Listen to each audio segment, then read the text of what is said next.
Welcome to this video review. In it, I'm going to be looking at how video games deal with the international rules of war. To give you some background on all this, let's first take a look at the evolution of war-related games. In the 1800s, wargaming developed out of a need for military leaders to simulate battles, but soon after it became a civilian pastime. These wargames developed further, and many modern board games like Risk and Axis and Allies have their roots in this history.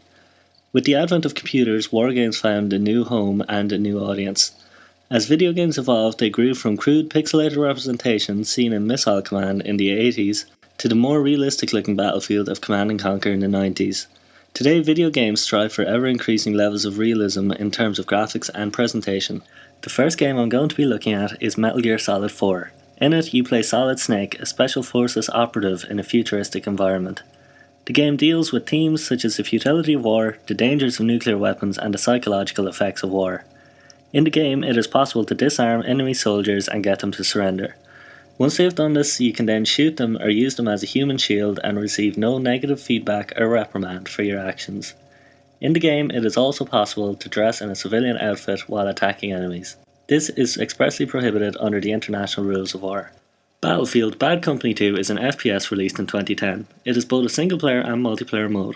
One of the more interesting features of the game is a destructible environment allowing the layout of the maps to change as the game develops. It is in the multiplayer where players can run around and destroy almost every building in the level. Often players will destroy buildings just to prevent the other team from occupying it. When it is a civilian building and not a military objective, these players are violating international humanitarian law. Call of Duty Modern Warfare is one of the biggest selling games of all time. It focuses around a modern day conflict and it brought a level of intensity to game storytelling that hadn't been seen in an FPS before. One of the levels, called Death from Above, sees the player occupying the role of a gunner aboard an AC-130 gunship. Instead of talk about how the scene relates to the rules of war, I'm instead going to let the game speak for itself. TV, confirm you see the church in the town. We see it. Start the clock. Roger that. We're there. We'll start talking. You are not authorized to level the church. Do not fire directly on the church. Do you see the rectangular-shaped building next to it, correct? Yes, sir.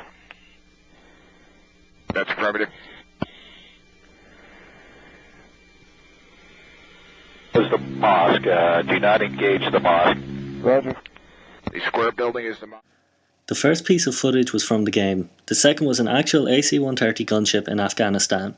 The level of similarity between the two examples is clear. In the first, the game expressly dictates to the player that they are not to hit the church. In the second video, the senior officer orders that the gunner does not fire on the mosque.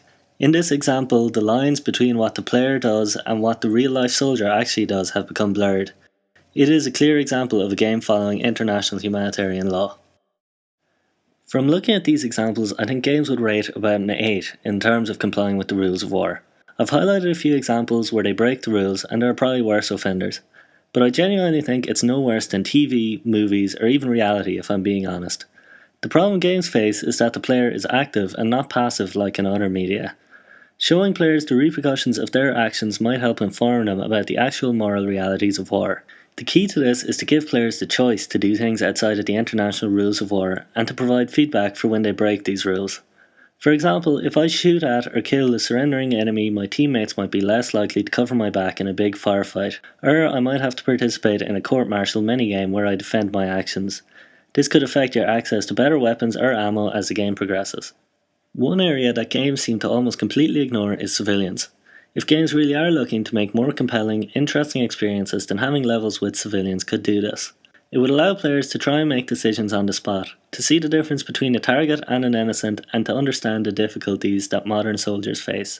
In a multiplayer game with a destructible environment, players might lose skill points for hitting and destroying civilian targets when no enemies are present within them. Persist at this and lose access to C4, RPGs, airstrikes, etc. Now, I'm not saying these are great ideas, or necessarily even good ones, but I think it would be interesting to try. It's up to developers to push the boundaries in their games, and I hope they do.